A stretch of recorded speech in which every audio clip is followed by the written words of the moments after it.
Joining us now on this issue and others from my home state of Missouri, the Show Me State, Senator Josh Hawley, who's had some things to say about this issue himself. Senator, good afternoon to you. Good to have you. What is your response to the vice president saying, well, Democrats really aren't after guns, but that kind of it's what it seems like when they talk about universal background checks, which isn't that the first step to creating a registry? Yeah, because thanks for having me, Dana. It's great to be with you. And yes, because, listen, the only way that you can really make their background checks regulations effective is to create a registry. Because what they want to do is regulate private transfers between private individuals. I mean, that's the so-called loophole they want to close. And we're not talking about licensed dealers here. We're not talking about regulated dealers. We're talking about private people transferring or selling guns between themselves. And the only way to really make that effective is to keep a record of every firearm in this country and register who owns it and when and all of the above. So, that is where this is absolutely headed. And by the way, a lot of these Democrats ran for president just last year talking about confiscating guns, talking about we need to go and take away your weapons, take away law-abiding citizens. This is what baffles me, Dana. In the midst of a huge uptick in violent crime in this country over the last year and a half, the Democrats want to take away the firearms of law-abiding citizens rather than putting violent criminals behind bars. It just baffles me. Yeah, that kind of goes to one of the sound bites we had been talking about earlier on CNN. A number of talking heads were saying, well, why don't gun shop owners ask these questions? Or, everyone points the finger at everyone except either the family that is aware of a mental disturbance, as in the case of this Boulder murderer, or the FBI. The New York Times, Senator, had a piece out last night discussing how the FBI was apparently, because of a separate investigation to which he was associated, they were aware of this individual. So why is it that we see the FBI not going? I mean, this was the same thing really with the Pulse nightclub murderer, Sutherland Springs, whether it was Fort Hood, the Garland, Texas terrorist. It seems like the FBI and government officials have dropped the ball quite a bit, and it's always the law-abiding Americans expected to pick up the slack. So what are they doing if not their jobs? Yeah. It's true. And what we do see a lot of is we see a failure to share across law enforcement agencies. And so we have seen repeated instances where the FBI will have credible, specific information about someone who goes on to commit crimes, either violent stuff that they've done in the past or credible information about violent crimes they're planning, and nobody else knows about it, including local law enforcement don't know anything about it. So, that's a problem, and that's certainly something that we ought to fix.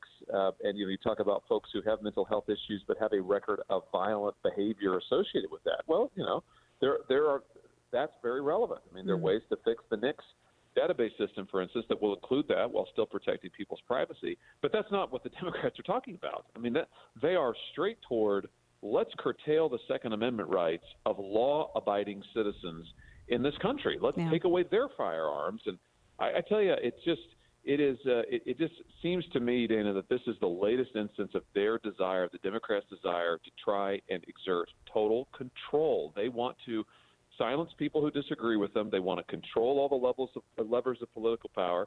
And, here they want to take away Second Amendment rights of law-abiding Americans. It's crazy. We're talking with Missouri Senator Josh Hawley. You mentioned some of the levers of power. We're going to get into the tech stuff, and I'm going to ask you about China here coming up. One last quick question on this topic.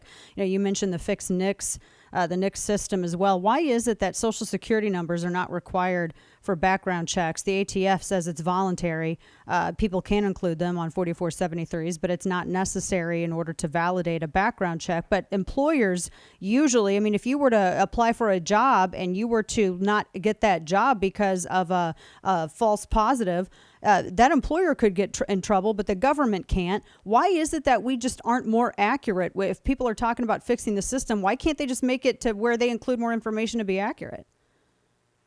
Yeah, that's a great question, and that's absolutely something we should do. Those are the kind of common sense things that we can and should do to use the systems that we have to make sure that they're actually giving, whether it's licensed dealers, whether it's local law enforcement, giving them accurate information. But again, the Democrats, you really see their intentions. When you don't hear proposals about that, you don't see focus on that. What you hear a focus on is dramatic new regulation of law-abiding folks and oftentimes involving scenarios that are a far cry from the violence. And the other thing, though, I will say, Dan, is just to come back to the violent crime. We have got to send a clear message in this country that if you commit violent crimes and if you do it with a firearm, you're going to jail, and you're going to spend a long time in jail, and you're not going to get out early. But I'm afraid we've seen this trend on the left, especially, where people have said, "Oh, we've been too hard on people. We should let out violent criminals. We should reduce their sentences. We should." Well, I respectfully submit to you that's exactly the wrong direction. And if we send any message, we need to send the message that violent crime is going to be prosecuted and it's going to be punished in this country. Absolutely. And that goes in with some of the data, some of the areas that have the highest rates of homicide, et cetera, where you have firearms illegally possessed using commission of a felony. Those often have the smallest number of prosecutions for felony gun charges. We're talking with Missouri Senator Josh Hawley. Senator, you've been a hawk, so to speak, on China quite early on. Now we see aggressions with China increasing. We had this breakdown, if you want to call it that. I don't know what that was up in Alaska. The posturing, I guess, for the press, that was odd. How would you grade the Obama or the Biden administration on its handling of China and its position thus far? How would you grade them, and what would you change? Well, they get an F so far. I mean, and you can see with their the recent summit meeting, if you want to call it that. I mean, that was really, you talk about just getting hammered. I mean, the Chinese diplomats came in and just hammered their American counterparts. It made the most wild, outrageous accusations, said the most outrageous stuff. And basically, Americans, the Biden team, they just sat there and took it. And it shows you that the Chinese think that they can push around Team Biden and they can push around President Biden. I mean, they clearly think that they can get by with it, and they are being more aggressive than ever. We are not where we need to be in terms of putting ourselves in a position to stand up to their imperialism. We're not making any headway to speak of in bringing back our critical supply chains and our jobs back to this country, so we're not reliant on China to produce, for instance, medical supplies. And it doesn't seem to be much of a focus of the Biden administration. I mean, Joe Biden himself, let's not forget, is a guy who wouldn't even call China a competitor, let alone an opponent. So he just doesn't get it, is my sense. And so far, I haven't seen the focus and the toughness on China that it is going to take to stand up to them. China wants to be the empire of the world. I mean, they want to be the superpower of the world. And you talk about something that's dangerous to our security and dangerous to liberty. That is it. And we've got to stand up to it, and Biden's got to do a heck of a lot better. Yeah, especially now as we had the story, we talked about this earlier this week and last week about the conclusion of war games, if projected 10 years into the future, if there was conflict with China over Taiwan, and the United States didn't come out so good with that. Speaking with Missouri Senator Josh Hawley, and just to get into the tech issue, because you've spoken quite a bit about Section 230, you and I, you've been on the program before to discuss it with me. It hasn't been in the headlines lately with everything with the election and also with the tragedies in Atlanta and in Boulder, Colorado.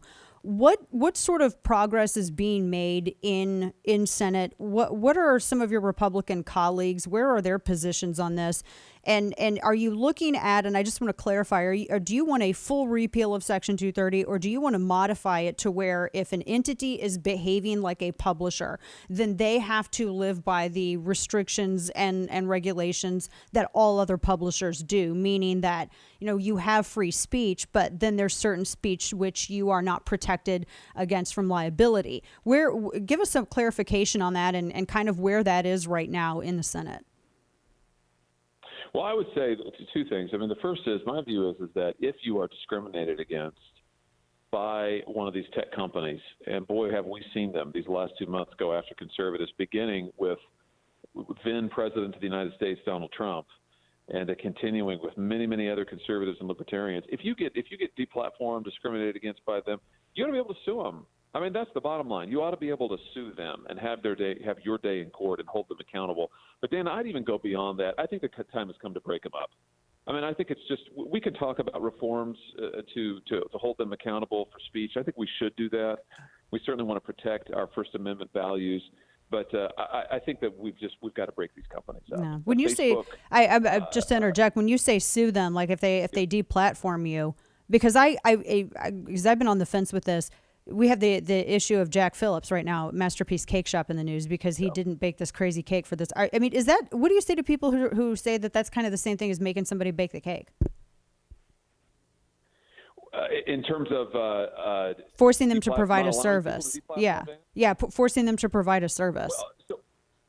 Yeah, I gotcha. So here's the deal. What they say now is they have these terms and conditions, that we all agree to. If you sign up for Twitter, if you sign up for Instagram, you got to click on I agree to your terms and conditions. And the terms and conditions say that we don't discriminate on the basis of ideology, but we don't discriminate on the basis of speech. They say that in there. The thing is, it's not enforceable. So if they do deplatform you, if they do come after you right now, you have no recourse.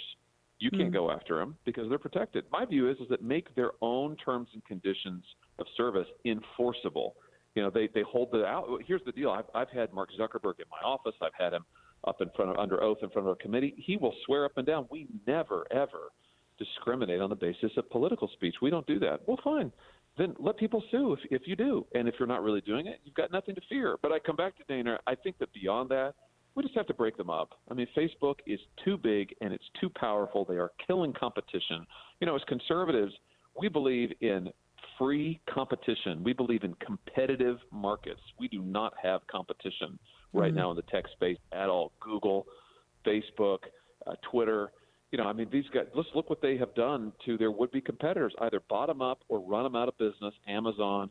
So I think we've got to break them up, and we've got to restore some healthy competition. Yeah, that's true. We're talking with Missouri Senator Josh Hawley. I think that there's going to be at some point where conservatives are going to have that big debate, that big discussion, antitrust versus regulation. I think that's a thing that I think it's a healthy conversation for people on the right to have. I know we're running out of time. I have one last quick question for you, Senator, on this. Our home state of Missouri.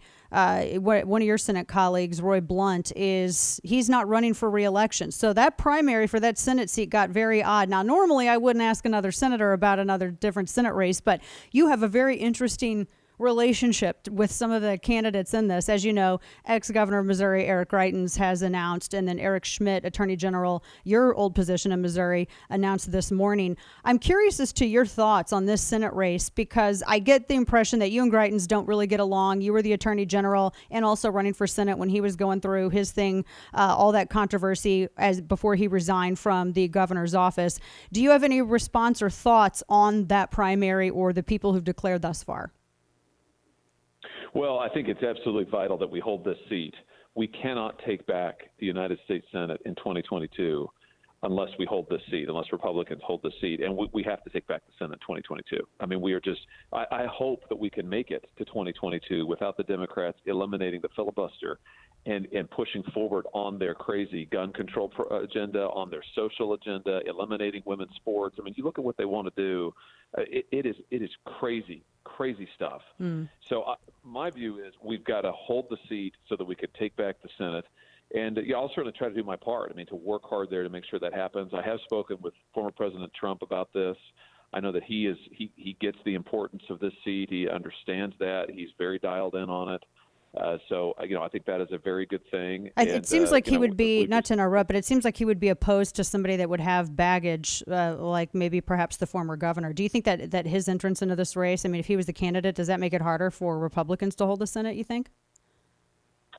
Well, I think that Republican voters will determine who their nominee is going to be, and we're a long way from that, Dana. As far as I think this field, you mentioned two folks who are running. My guess is that there's going to be more. So I think we've got a ways to go to figure out who the candidates are, even before voters then can say, okay, well, let's take stock of that. But I do think that we must hold the seat. We absolutely must.